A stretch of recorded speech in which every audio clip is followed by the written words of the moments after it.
Hello everyone, कैसे हैं आप। तो आज की शुरुआत नई पोस्ट के साथ। आज का जो टॉपिक है वो है कंजक्शन। स्पेलिंग जंक्शन, जंक्शन अलग रह जाएगा और कन अलग। कंजक्शन हिंदी में संयोजक बोलते हैं, जोड़ने वाला, कंबाइन करने वाला।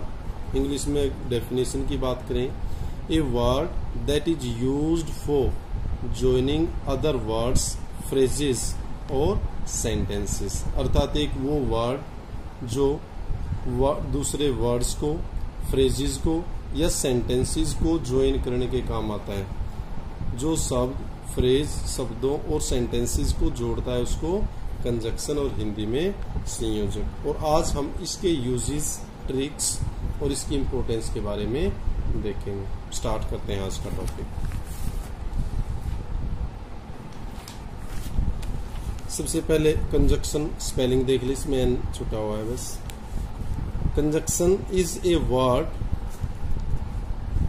विच merely joins together sentences and sometimes word। इसका मतलब कंजक्शन क्या है?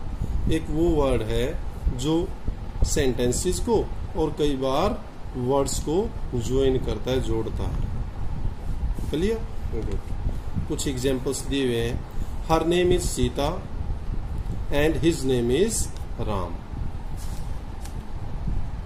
Clear? Good. Next, I must work hard or he will stand first in the annual examination। भी मुझे वर्क हार्ड करना चाहिए, नहीं तो जो किसी दूसरे बच्चे कह रहा है वो एनुअल एग्जामिनेशन में फर्स्ट आ जाएगा। Clear? Good. Next, two and two make four. Two and two make four. तो ये थे कंजक्शन। अब इसमें कंजक्शन है कौन सा? अब यहां जैसे ये देखिए आप, एंड, ओ, एंड, ये सारे क्या है? कंजक्शन। कुछ आइडिया आया है? पहले उसकी डेफिनेशन क्या है, फिर सेंटेंसेस में बता गया कहाँ है और कौन कौन से होते हैं। अब डिटेल में देखते हैं। फिर बात आती है क्लासिफिकेशन ऑफ कंजक्शंस।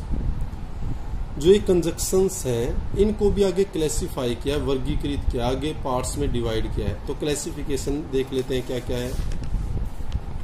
कोऑर्डिनेटिंग और दूसरा है सुबऑर्डिनेटिंग। तो एक है कोऑर्डिनेटिंग कंजक्शन और दूसरा है सुबऑर्डिनेटिंग कंजक्शन। कौन सा है, कौन से में कौन कौन से कंजक्शन आते हैं वो देखें। ए कोऑर्डिनेटिंग कंजक्शन जॉइंस। अब ये क्या है, किस किस को ज्वाइन करेगा? Together clauses of equal rank. अब अगर आपको पहचान करना है, ये कॉम्पिटिटिव एग्जाम यहाँ तक कि डीएसएसबी के, पीजीटी के एग्जाम में भी आते हैं और वहाँ बच्चों को पता नहीं होता क्या यूज करें, कैसे करना है। टीजीटी में तो खासकर पूछा जाता है, डेफिनेशन ही पूछी जाती है। तो कोऑर्डिनेटिंग कंजक्शन क्या होता है? जो दो इक्वल रैंक के दो क्लोज हैं। इसका मतलब देखो, जैसे ये था her name is Sita and, अब ये दोनों इक्वल है। जो इक्वल को जोड़ता है वो होता है कोऑर्डिनेटिंग कंजक्शन। समझ में आ गया सबको? इसका मतलब दो इक्वल सेंटेंस दोनों साइड होते हैं और उनको जो वर्ड जोड़ता है उसको कोऑर्डिनेटिंग कंजक्शन बोलते हैं। क्लियर? गुड। आगे बढ़े। Dogs bark and lions roar. अब देखो ये पूरा सेंटेंस डॉग्स बार्क सब्जेक्ट है, वर्ब है। अब ये लॉयंस रोयर सब्जेक्ट है, वर्ब है। इक्वल है? गुड। इसको जोड़ दिया एंड। तो ये एंड क्या है?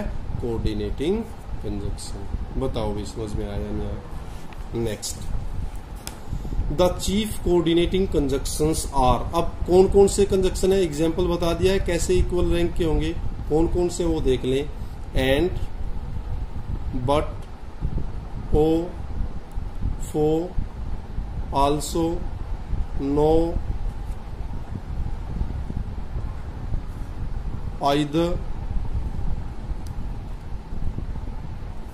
ओ, neither, no।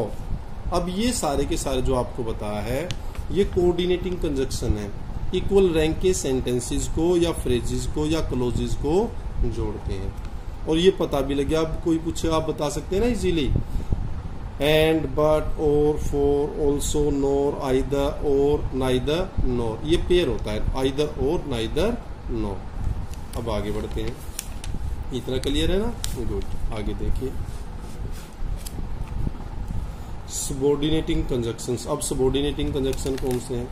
ये क्या करते हैं, जॉइंस एक क्लोज, एक क्लोज को जोड़ते हैं, टू आंसर, आंसर देने के लिए, on which it depends for its full meaning. इसका मतलब क्या है, इसके अंदर भी दो सेंटेंसेस होते हैं और ये क्या है, उस क्लोज को जोड़ता है जो दूसरे के ऊपर डिपेंड होता है अपने पूरे मीनिंग के लिए। अब जो कोऑर्डिनेटिंग था उसमें दोनों इक्वल रैंक के थे, दोनों क्या थे, इक्वल रैंक के लिए, अर्थात सेम उधर सेम उधर। लेकिन इसमें क्या होता है, एक को दूसरे के ऊपर डिपेंड रहना पड़ेगा। सबऑर्डिनेटिंग इसका मतलब किसी न किसी चीज के ऊपर इंडिपेंडेंट नहीं है, ये क्या है, डिपेंडेंट है, निर्भर है, मीनिंग के लिए दूसरे सेंटेंस पर निर्भर है। अब एग्जाम्पल देखें, क्लियर हो जाएगा। Ram reading the novel because this interest him, या रीड्स है, Ram reads the novel, Ram novel पढ़ता है, बिकॉज दिस इंटरेस्ट हिम। अब इसमें क्या था, एक ये था, नोवेल पढ़ता है, क्या, क्योंकि दिस इंटरेस्ट हिम। अब इसके बगैर इसका जो सेंस है वो क्लियर, मीनिंगफुल क्लियर नहीं है। इसका मतलब ये इसके ऊपर डिपेंड है, ये तो खास कर ही। अब यहाँ कह दे बिकॉज दिस इंटरेस्ट हिम, कोई मीनिंग ही नहीं बना। ये अपने आप में इंडिपेंडेंट होता है, ये एक सेंटेंस मीन जो होता है, और ये होता है सबऑर्डिनेटिंग जो उसके ऊपर डिपेंड करता है, डिपेंड है ये। अब राम रीड से नोवेल, ये फुल सेंटेंस है, लेकिन बिकॉज दिस इंटरेस्ट हिम, क्योंकि ये उसको इंटरेस्ट करते हैं, क्या, इसका मतलब कुछ ना कुछ रिमेनिंग है। तो जब ये अपने मीनिंग के लिए किसी दूसरे सेंटेंस के ऊपर डिपेंड हो तो उसको बोलते हैं सबऑर्डिनेटिंग कंजक्शंस। क्लियर बच्चों, क्लियर, गुड। आगे बढ़ते हैं, next, chief subordinating conjunctions are. अब कोऑर्डिनेटिंग कंजक्शन देखे थे, अब सबऑर्डिनेटिंग कंजक्शंस कौन कौन से हैं उनको भी आपको याद रखना है। ऑल्दो, दो, after, because, if, that, till, before, unless, where, while, as, and when। अब ये सारे के सारे क्या हैं, सबऑर्डिनेटिंग कंजक्शंस, और ये वहां आएंगे जहां एक सेंटेंस इंडिपेंडेंट होता है और दूसरा सेंटेंस उसके ऊपर डिपेंड करता है। और जो सेंटेंस डिपेंड करेगा उससे पहले हमेशा ये आपको वर्ड्स मिलेंगे, ये सबऑर्डिनेटिंग कंजक्शंस हैं।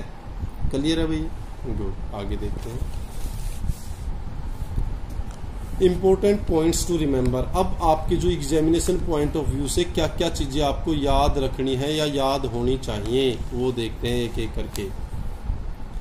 No sooner is followed by then, no sooner हमेशा देन से पहले आता है, इसका मतलब नो सूनर पहले आ जाएगा उसके बाद आएगा then. And takes a verb in the interrogative in the principal clause, और भी क्या करेगा ये, एंड टेक्स ए वर्ब, और ये एक वर्ब लेता है interrogative sense, in interrogative in the principal clause. अब प्रिंसिपल क्लोज वो था जो इंडिपेंडेंट था, अब उसमें कह रहा है टेक्स ए वर्ब, उसका एक वर्ब का काम करता है। क्लियर है, जैसे उसमें था बिकॉज इट इंटरेस्ट हिम, क्योंकि उसको, इसका मतलब कुछ ना कुछ रह गया, क्वेश्चन कर रहा है, वो उसका पहले वाला। सेकंड था हार्डली और scarcely is followed by when, hardly और स्कैर्सली के बाद व्हेन का प्रयोग होता है भाई। क्लियर है भाई, गुड। देखो ये रहा व्हेन। नेक्स्ट देखें, unless means if not and is never followed by not. अब बहुत बच्चों को तो इसका पता ही नहीं होता, अनलेस क्या, अनलेस का पहले ही मीनिंग नेगेटिव होता है, तो इसका मतलब कभी भी इसके बाद नॉट नहीं लगता। बताओ, है ना इंफॉर्मेटिव जानकारी। आगे देखें, lest is followed by should, lest के बाद हमेशा शुड लगता है we never use not after lest. Lest के बाद कभी भी आप नोट का प्रयोग ना करें। क्लियर भाई? गुड। अब ये बारीकियां हैं जो इवन टीचर्स के लिए भी जरूरी है। Next, supposing and if. अगर आपने किसी भी सेंटेंस में सपोजिंग भी लगा दिया और इफ, ये कभी इकट्ठे नहीं आएंगे, या तो सपोजिंग आएगा या इफ आएगा। ये भी आपको ध्यान रखना है। आगे देखें, अनटिल, वो भी नेगेटिव सेंस में, जब तक कि नहीं।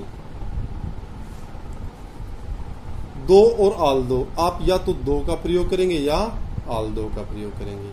तो ये सारा का सारा जो आज का टॉपिक था वो कंजक्शंस के ऊपर था। इंपॉर्टेंट कंजक्शंस आपको बता दी गई हैं, कुछ इंपॉर्टेंट और इंटरेस्टिंग ट्रिक्स बताई गई हैं और कुछ रूल बताए गए हैं। आशा करता हूँ ये वीडियो आपके लिए काफ़ी रोचक भी होगा, इम्पोर्टेंट भी होगा और इंफॉर्मेटिव भी होगा। Thank you, thanks a lot, keep on learning, keep on enjoying. Thank you, thanks a lot.